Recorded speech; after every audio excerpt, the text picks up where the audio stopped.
electrical activity between one positive pole and another negative pole. That is, between two poles lies an imaginary line representing the Leads axis, and a term refers to direction of current moving through the heart. So the direction of current affects the direction in which waveform point on the ECG. So when there is no electrical activity, it's too weak to measure. The waveform looks like straight line. It is also called as isoelectric waveform. Here we having two leads, direct and indirect leads. Among that, indirect leads consist of chest leads, limb leads, esophageal leads. In limb leads, bipolar and unipolar leads are there. That is in a frontal plane. So bipolar leads are called as lead 1, lead 2, lead 3. It is lead 1 is placed between the right arm negative terminal and left arm positive terminal. Lead 2 is between the right arm negative terminal and left arm positive terminal.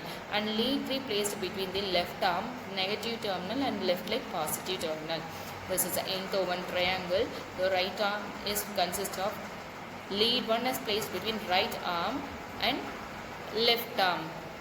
Right arm is negative terminal and left arm is positive terminal. Lead 2 is placed between the right arm and left leg, negative and positive terminal. Lead 3 is placed between the left arm and left leg, positive terminal. This is Einthoven triangle. And what is Einthoven law?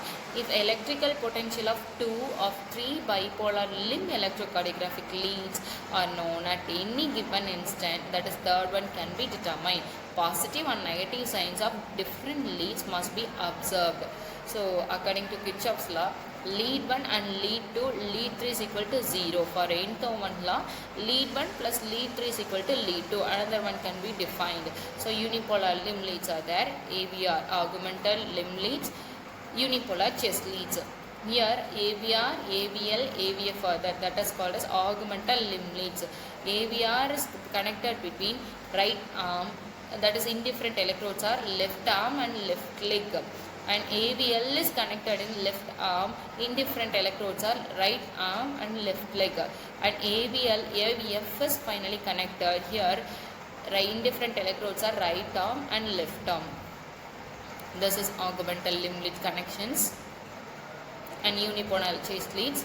Unipolar chest leads are line transverse plane or horizontal plane, and V1, V2, V3, V4, V5, V6 are called as unipolar chest leads.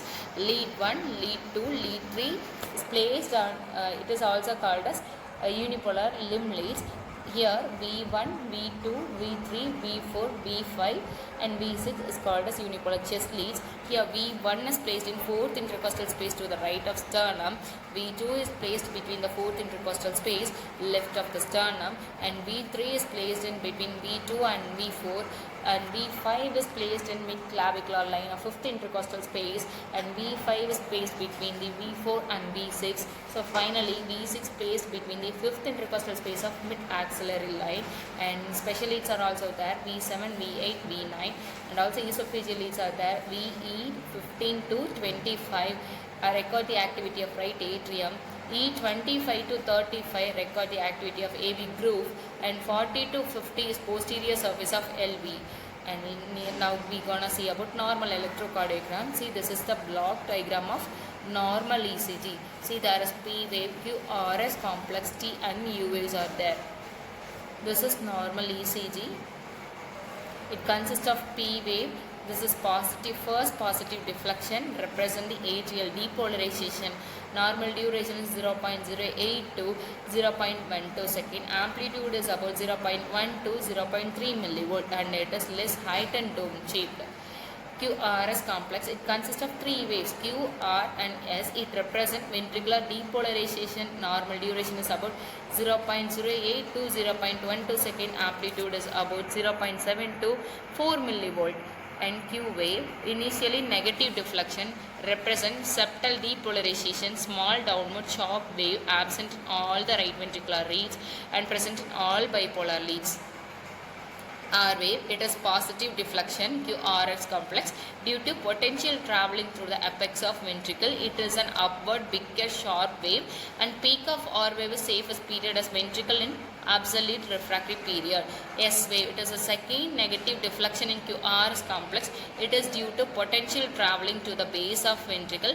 It is small negative sharp wave. And T wave, it is a positive wave following S wave and represent ventricular repolarization, and it is a dome shape positive wave for longer duration. Duration is about 0.27 second. Amplitude is about 0.15 to 0.55 millivolt. And finally, isoelectric period, U wave, it is final positive deflection. It is due to slow repolarization of papillary muscles. And thank you. This is all about lead system and normal ECG. Thank you all.